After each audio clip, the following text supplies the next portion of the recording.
হরে কৃষ্ণ। সুপ্রভাত বন্ধুগণ। আজ 14ই আগস্ট সোমবার। আজকে সপ্তাহের প্রথম ট্রেডিং ডে। তাই আজকে আমাদের এই সপ্তাহের নতুন যে সপ্তাহ শুরু হচ্ছে সেই সপ্তাহের ট্রেডিংয়ের শুরুতেই আমাদের একটা হলিস্টিক অর্থাৎ সম্পূর্ণ বাজারের যে প্রবণতা সেই সম্পর্কে একটা সম্যক ধারণা তৈরি করার জন্য আমরা প্রত্যেক সপ্তাহের মতন এই সপ্তাহেও chart analysis, daily chart analysis শুরু করলাম। প্রথমে চলে যাবো ইউএস ফিক্সের চার্টে।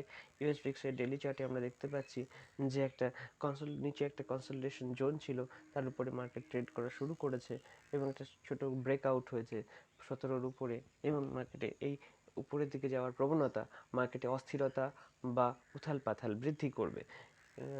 ইউএস ইউএস 10 ইয়ার বন্ড ইল্ডের চার্টেও আমরা দেখতে পাচ্ছি এটা ব্রেকআউট হয়ে গেছে 4.076 এর লেভেলে, এবং তার আগে আমরা এই কালো লাইনগুলোর মাধ্যমে অঙ্কিত করে রেখেছি যে বারবার যে বটমগুলো ক্রিয়েট হয়েছে সেগুলো হায়ার বটমস। এই হায়ার বটমসের সিরিজ বলে দিচ্ছে মার্কেটে স্ট্রেংথ রয়েছে, অর্থাৎ ইউএস 10 ইয়ার বন্ড ইল্ডে ইনফ্লো হচ্ছে, টাকা আসছে। সুতরাং বন্ড মার্কেটে টাকা আসার অর্থই হলো ইকুইটি মার্কেট থেকে টাকা কিছুটা বেরিয়ে যাওয়া। তাই আপনারা উপরের লেভেল থেকে প্রফিট বুকিং দেখতে পাচ্ছেন। সবাই সন্দিহান বাজারের পরিস্থিতি সম্পর্কে, তাই যেগুলো স্টেবল মার্কেট সেখানে মার্কেটে পার্টিসিপেশন বাড়ছে। ইউএস অয়েল অর্থাৎ ক্রুড অয়েলের চার্টেও আমরা একটি অসম্ভব গতি দেখতে পাচ্ছি। আমাদের মার্ক করা 74-এর লেভেলে যখন মার্কেট একবার ব্রেকআউট হয়, এই দিনটি ছিল 13ই জুলাই।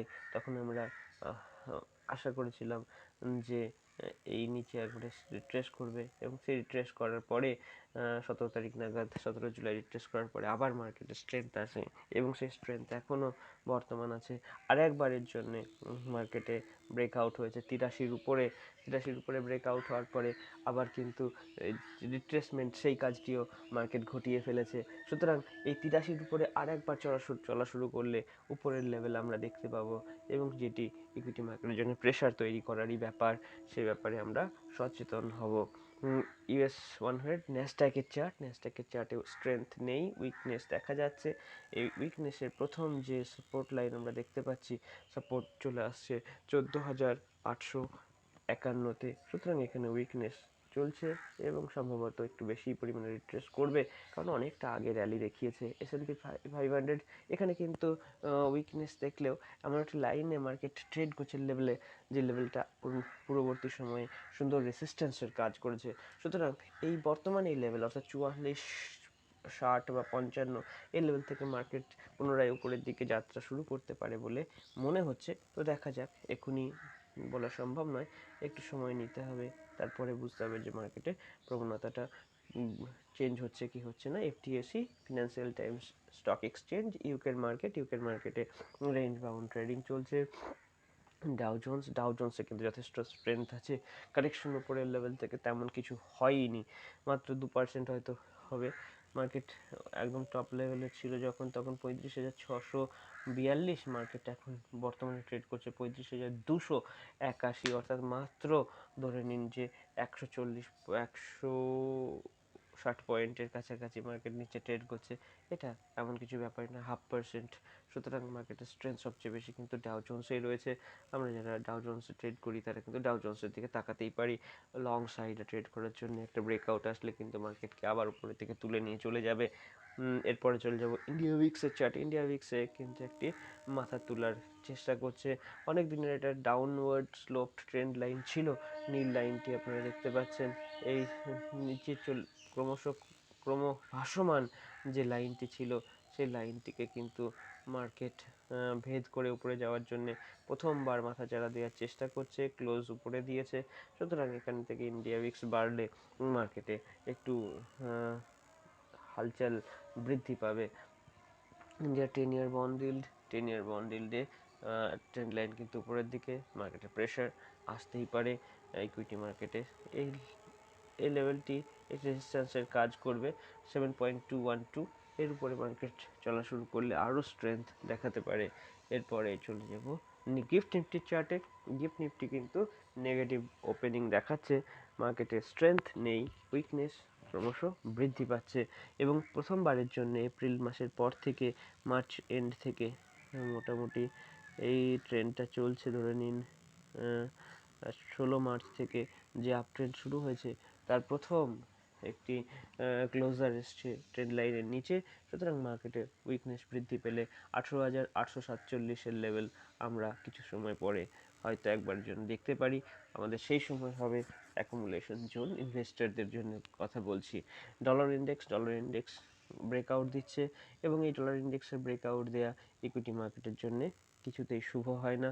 ভারতের মার্কেটে প্রেশার বৃদ্ধি পাবে। ইউএসডি আইএনআর এর একই কারণে, সঙ্গত কারণে আমরা স্ট্রেংথ দেখতে পাচ্ছি। ইউএসডি আইএনআর এর বৃদ্ধি কোনো মতেই ভালোভাবে বা আমাদের জন্য শুভ নয়, আমাদের মনকে শান্তি দেয় না। ইউএসডি আইএনআর যথেষ্ট উপরের লেভেলে রয়েছে, অনেকদিন ধরে একটা অ্যাসেন্ডিং ট্রায়াঙ্গেল প্যাটার্নও ক্রিয়েট করছে, আপনারা দেখতে পাচ্ছেন। এই অ্যাসেন্ডিং ট্রায়াঙ্গেল প্যাটার্নের যদি ব্রেকআউট ঘটে যায় সেক্ষেত্রে কিন্তু মার্কেট 86-র দিকে দৌড়বে, বলার কোনো অপেক্ষা রাখে না। ইউরো ইউএসডি সঙ্গত কারণে ডলার ইন্ডেক্সে পতনের জন্য আমাদের ইউরো ইউএসডি একটু রেঞ্জ বাউন্ড হয়ে গেছে, কিন্তু আমাদের এই ওভারঅল প্যাটার্নটি কিন্তু একটি বুলিশনেসেরই সংকেত করছে। সুতরাং ইকুইটি মার্কেটে দেখা যাক কি হয়, কিন্তু এইরকম একটি চ্যানেলও তৈরি করেছে। এই চ্যানেলটি যদি রক্ষিত হয়, এই চ্যানেলটি যদি রক্ষিত হতে হয় তাহলে মার্কেটকে এই লেভেল মার্কেটকে এরকম একটি জায়গায় এসে রেস্টও নিতে হবে। এরকম জায়গা অর্থাৎ 1.09 বা 08 এইরকম জায়গায় কিন্তু মার্কেটকে সাপোর্টও নিতে হবে যদি আপওয়ার্ড স্লোপ যে চ্যানেল আছে সেটা রক্ষিত হতে হয়। বল্টিক ড্রাই ইন্ডেক্সে দেখতে পাচ্ছি যে এখানে স্ট্রেংথ উইকনেস কিছু নেই, এখানে রেঞ্জ বাউন্ড হয়ে গেছে মার্কেট, যার জন্যে মার্কেটে কোথাও যাওয়ার কোনো তাড়াহুড়ো দেখাচ্ছে না। এরপরে চলে যাব বিটকয়েনের চার্টে দেখছি যে আমরা রেঞ্জ বাউন্ড ট্রেডিং চলছে বেশ কয়েকদিন ধরে, বেশ কিছু সময় ধরে market range bound to bearish রয়েছে। যে ফ্ল্যাগ পোল প্যাটার্ন ক্রিয়েট হয়েছিল, ফ্ল্যাগের দৈর্ঘ্য বৃদ্ধি পাচ্ছে। জুন মাসের 23 তারিখ থেকে অলমোস্ট 1.5 মাস ধরে মার্কেট কিন্তু একটা রেঞ্জ বাউন্ড ট্রেডিং দেখাচ্ছে। ফ্ল্যাগ উইথ পোল প্যাটার্ন যে ক্রিয়েট হয়েছিল সেই ফ্ল্যাগের দৈর্ঘ্য বৃদ্ধি পাচ্ছে। ইথেরিয়ামের চার্টেও আমরা ওই রকমই প্যাটার্ন দেখতে পাচ্ছি। প্যাটার্নটি হলো যে মার্কেট সাইডওয়েজ। ব্যাংক নিফটি উপরের লেভেল থেকে রিট্রেসমেন্ট এসেছে, প্রথম যে সাপোর্ট লাইন সেই সাপোর্ট লাইনেই মার্কেট ট্রেড করছে। এখান থেকে যদি মার্কেট ফার্দার বেয়ারিশনেস দেখায় তাহলে মার্কেটের জন্য প্রথম দাঁড়ানোর জায়গা, প্রথম যে ওর প্ল্যাটফর্ম পাবে, সাপোর্ট পাবে, সেটি হলো 43,500-র কাছাকাছি। সুতরাং মার্কেটে এই উইকনেস বজায় থাকলে আরও 500 পয়েন্টের ফল আমরা অবশ্যই দেখতে পাবো। নিফটির চার্টে দেখতে পাচ্ছি যে এখানে উইকনেস থাকার কারণে প্রথম যে সাপোর্ট লাইনের পরবর্তী সময়ে দেখা যাচ্ছে সাপোর্টের যে রেঞ্জ সেটি হলো 19,640 থেকে 19,355। সুতরাং মার্কেটে যাওয়ার জন্যই এখন স্পেস খালি, উপরে যাওয়ার প্রবণতা তো মার্কেট দেখাচ্ছে না। নিফটির চার্টে দেখছি যে এখানে উইকনেস রয়েছে, কিন্তু একটা সাপোর্ট লাইনে মার্কেট ট্রেড করছে।